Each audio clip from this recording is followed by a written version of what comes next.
granniopteryx, granniopteryx. She knows the truth, she's linking every link. Hello, this is the Al Jazeera browser, and you will notice that Trump threatens attack on Iran's power plants over the Hormuz Strait. You will notice that that's one of Trump's announcements, and my first reaction to that was attacking the power plants isn't going to help. And that's because the Iranian regime doesn't care if the power plants are attacked. What's going to happen? All the military installations will have their own power generators. The only people who will be affected by this cut in power will be the ordinary people, and the Iranian regime cares about as much for ordinary people as you would care for an inconvenient anthill in your garden. Right, so I'm going to be talking about that in respect of this particularly ironic newspaper article, news article in Al Jazeera. 4 Palestinian women killed during Iranian missile attack on West Bank. What had happened was that Iran is just throwing bombs over. And it just so happened that one of them, with cluster munitions, you see, so you can't stop them, because they just, a cluster munition, in case you didn't know, although I suppose most of you do by now, is when you've got a missile and then before it hits the ground, somewhere in the air over the target, it just splits into, I don't know what, tens, hundreds of small bomblets which then rain down on whatever's underneath it. And it's next to impossible to catch them all with any sort of defense system.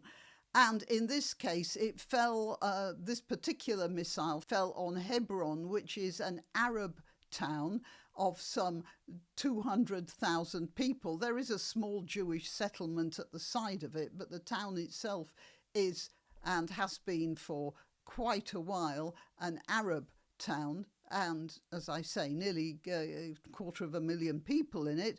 And this particular explosive landed on I mean, it couldn't be any worse. Well, it could have been a nursery, but basically it was a beauty salon and 4 women inside it having their hair done. I mean, can you imagine how much more peaceful and non-aggressive you could be than a woman having her hair done in a hairdresser's shop?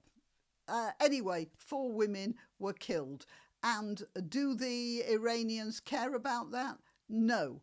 I don't even think they were aiming for Hebron specifically. They were just aiming in that general area, and they didn't mind if by any chance there happened to be any Muslims there.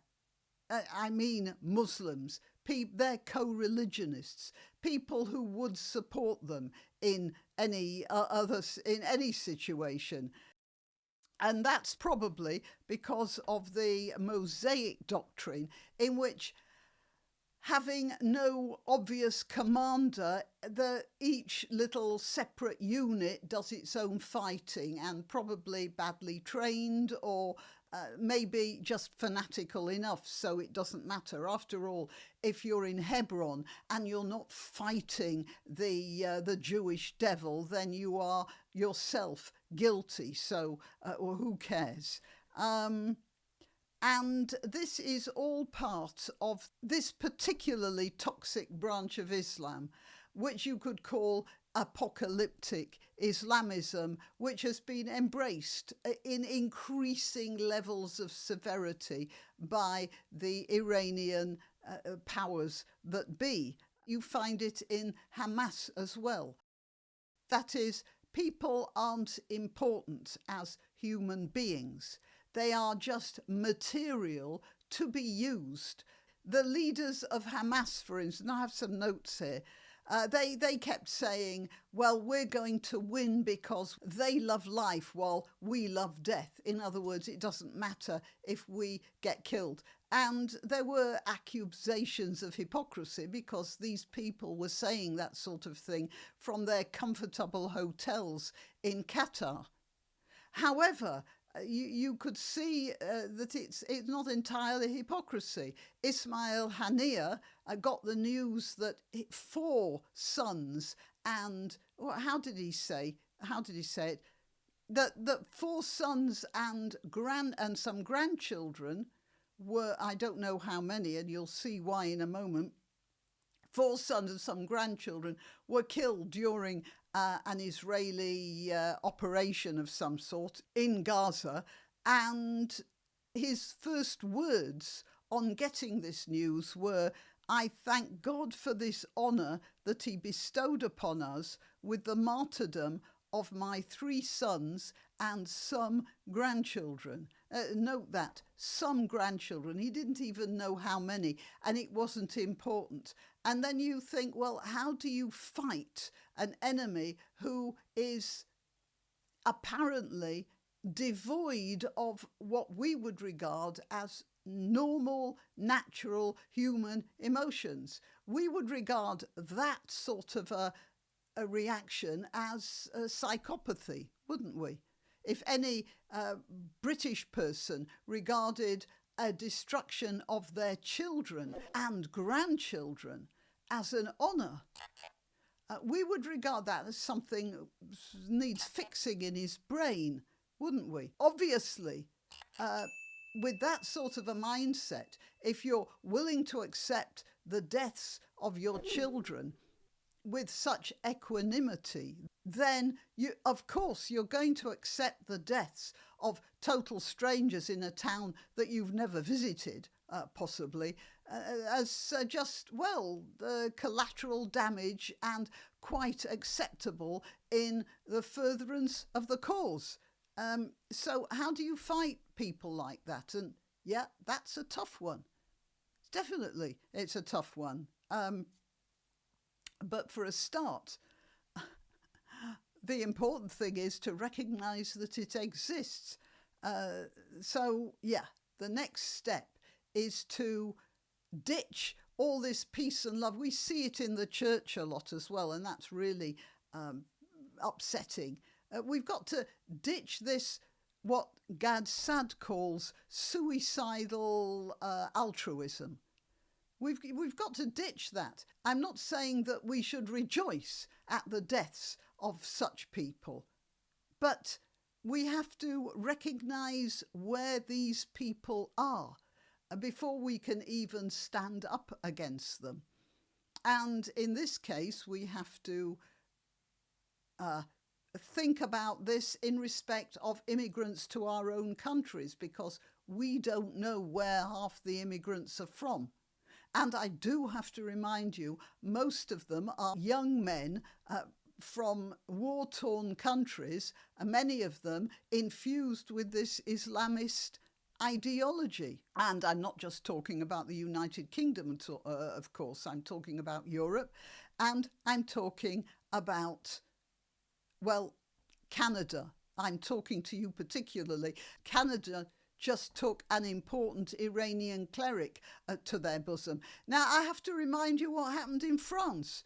They took Ayatollah Khomeini into their care and very graciously flew him back to Iran after the Shah had been deposed. They were very kind to Khomeini while he was in France.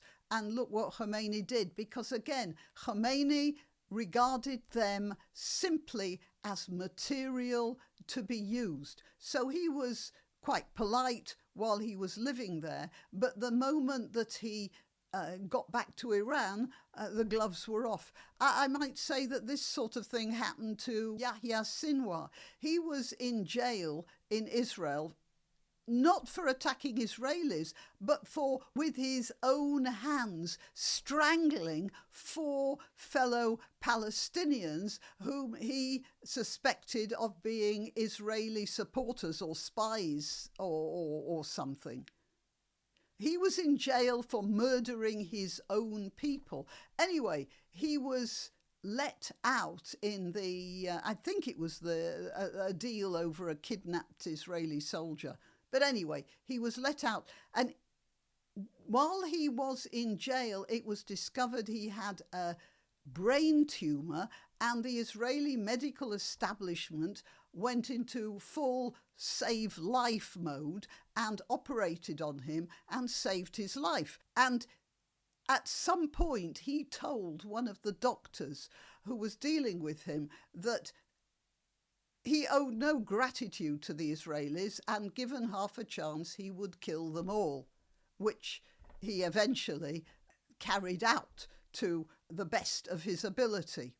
So again, people, however nice they are to you, if you're in that sort of mindset, they might be of benefit to you, like you put on a coat and it keeps you warm in the winter. But when it's not the winter anymore, you have no problems with just burning it afterwards if it's of no use to you. And that's the general attitude. And if we don't recognise that, then we are defenceless, even before we start talking about armaments or anything like that. We have to arm ourselves before we do anything else with guns and explosives. We have to arm ourselves psychologically. So I get back to this Trump thing. Trump threatens to attack Iran's energy-producing installations. Well, they don't care. And I think that's possibly where Trump and his administration are going to fail with Iran. If they do fail, it'll be because they have some vestigial ideas that the Iranian government, or what passes for a government right now, has any concern for the ordinary people. They would blow the lot of them up if it meant they could stay in control. Right, well, yep. Till next time. You can help my channel by subscribing and clicking the notification bell. That's quite important. And by sharing if you're so inclined. Links to my other channels and to donation methods are in the description. But the best way you can help is simply by clicking like and notify. Thank you.